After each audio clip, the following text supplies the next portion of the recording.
Quando nós lemos, por exemplo, o texto lá de Tessalonicenses, eu gostaria que você abrisse lá em 2 Tessalonicenses capítulo 2. 2 Tessalonicenses capítulo 2.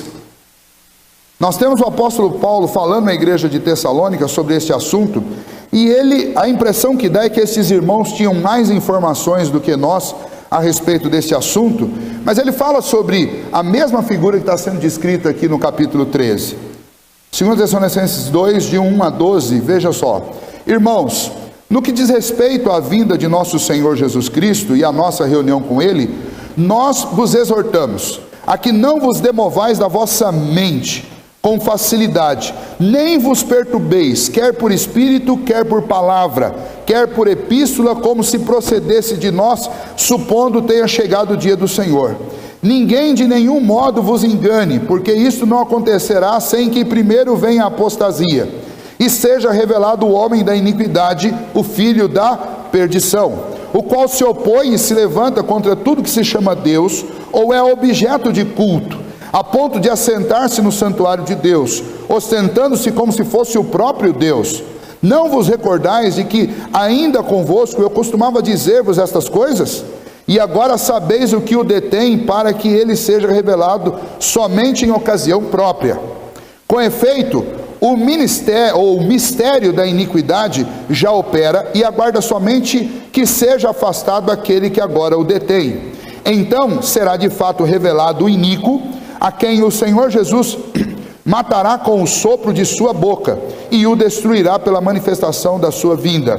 Ora, o aparecimento do iníquo é segundo a eficácia de Satanás, com todo o poder, e sinais, e prodígios da mentira, e com todo o engano de injustiça aos que perecem, porque não acolheram o amor da verdade para serem salvos.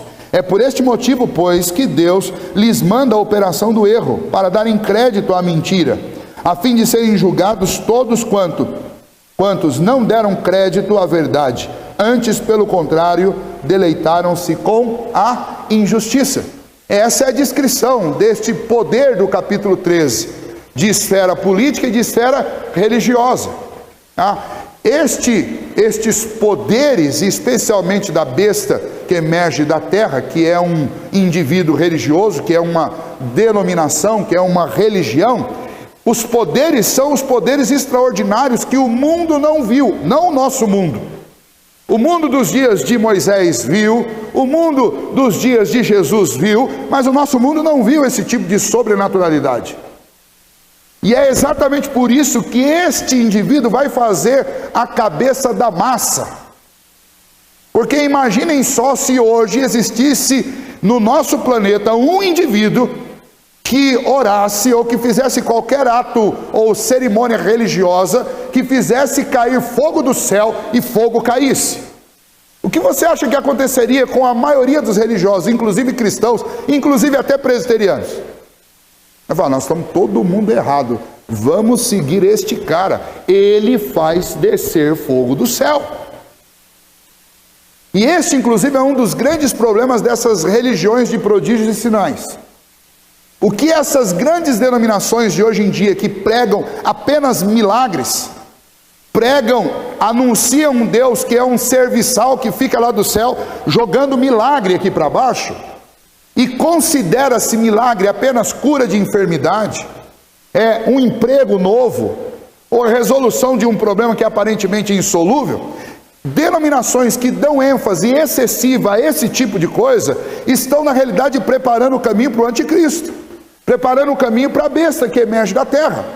Por quê? Porque estão criando na mentalidade dos cristãos uma dependência de ver sinais para constatar poder. Nos dias de Jesus já foi assim. Os homens, na época do Senhor Jesus, começaram a segui-lo, e em um determinado momento os judeus chegaram para Jesus e falaram: mas quais os sinais que o Senhor tem para provar que o Senhor é o Filho de Deus? Aí Jesus falou: eu já dei sinais para vocês, e não vou dar mais nenhum. Não vou dar nenhum. Não existe nada difícil para Deus. Não existe. Se eu estou passando por enfermidade, eu não estou passando por enfermidade porque Deus é impotente. Eu estou passando porque esta é a vontade de Deus. Se eu estou enfrentando uma perda, eu não estou enfrentando porque Deus esqueceu de mim. Eu estou enfrentando porque esta é a vontade de Deus. Então, quando eu insistentemente prego milagre, busco milagre e só falo em milagre, na realidade eu estou preparando a minha mentalidade para ceder à astúcia de Satanás. Porque é exatamente isso que Satanás vai fazer. Ele vai enviar alguém com muito poder e vai dizer: vocês querem milagres? Eu tenho milagres. E vai fazer milagres. E aí vai dizer para o povo: olha, este Deus dos israelitas, esta Bíblia dos judeus, esta mensagem que vocês ouviram e espalharam pelo mundo é um equívoco, porque esse Deus que vocês estão procurando, ele é silencioso, ele não responde vocês, ele na realidade é um ídolo da mentalidade dos judeus. Alguns já dizem por aí que toda essa história, na realidade, foi uma história construída pelos poetas e pelos escritores romanos para manter o povo dentro do império, acomodado dentro de uma religião que não incomodasse o império de Roma. Isso é dito, isso é ensinado em academias hoje. Ah, você acredita na Bíblia? Isso é uma bobagem. Tudo isso daí foi escrito entre o 3º e o 4º século. Os líderes romanos eram inteligentíssimos e eles queriam fazer com que o povo ficasse debaixo de um controle, e não tem nada melhor para controlar o povo do que uma religião, porque uma religião prega princípios morais, princípios éticos, e quando você faz isso, você coloca as pessoas debaixo de limites que elas mesmas vão cobrar delas mesmas, então fica fácil de governar. Então o cenário ele está absolutamente montado e preparado. E aí crentes que estão o tempo inteiro atrás de milagres, eles estão na realidade se educando para servir a esta besta, porque ela não vem como um homem comum, não vem como um homem natural, mas ela vem com poder e com toda a eficácia de Satanás para fazer sinais e prodígios.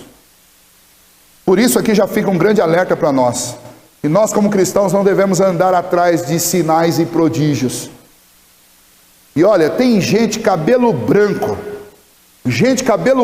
50, 30, 40 anos de igreja, que se chegar a notícia aqui que tem alguém, como aconteceu, ou como está acontecendo ultimamente, que tem um pastor não sei das quantas lá em Tararé, que revela coisas escondidas, que cura, que levanta, que faz isso, que faz proeza, o que o povo faz? Abandona as igrejas e fica fazendo procissão aqui dominical, indo para Itararé, indo para não sei aonde. Por quê? Porque tem um cara cheio de poder lá. Não precisa dizer mais nada, né? É exatamente isso. Isso, sabe o que é isso? Ignorância bíblica. Porque a própria palavra de Deus fala: cuidado, quando aparecerem estes fazedores de sinais, quando aparecerem esses homens agindo poderosamente por aí. Eles trabalham e eles atuam com a astúcia e com a eficácia do poder de Satanás. Obviamente debaixo de um plano eterno de Deus, isso não foge. Ok? É dito também a respeito desta besta que ela seduz os habitantes de toda a terra, ela vai fazer a cabeça. É por causa disso que o próprio Senhor Jesus diz que se aqueles dias não forem abreviados, ou não fossem abreviados, nem os eleitos resistiriam. Porque a sedução será tamanha que até o sujeito que diz que tem convicção vai balançar. Imagine quem não tem. Ok? Então é uma sedução. Este indivíduo, esta besta, ela fará com que pontos, templos, construções para a adoração da besta que emerge do mar, sejam estabelecidos sobre toda a terra. Aqui fala de uma estátua, diante da qual as pessoas terão que se dobrar e adorar a besta, e se não adorar, essa estátua os fulminará. A gente não sabe o que João viu nessa visão, talvez ele tenha visto um robô com um monte de raios lasers saindo do olho, sei lá de onde. A gente não sabe o que João viu. João é um homem simples do 1º século, tendo um deslumbre de coisas que iam acontecer no fim do mundo. Então, é difícil de entender o que ele quer dizer com isso, mas o que fica claro é que o culto à besta que emerge do mar, proposto e patrocinado pela besta que emerge da terra, que é essa figura religiosa, se estabelecerá por todo o mundo conhecido nestes últimos dias. E é por isso que o povo cristão vai fugir, como está lá em Mateus capítulo 24 e 25.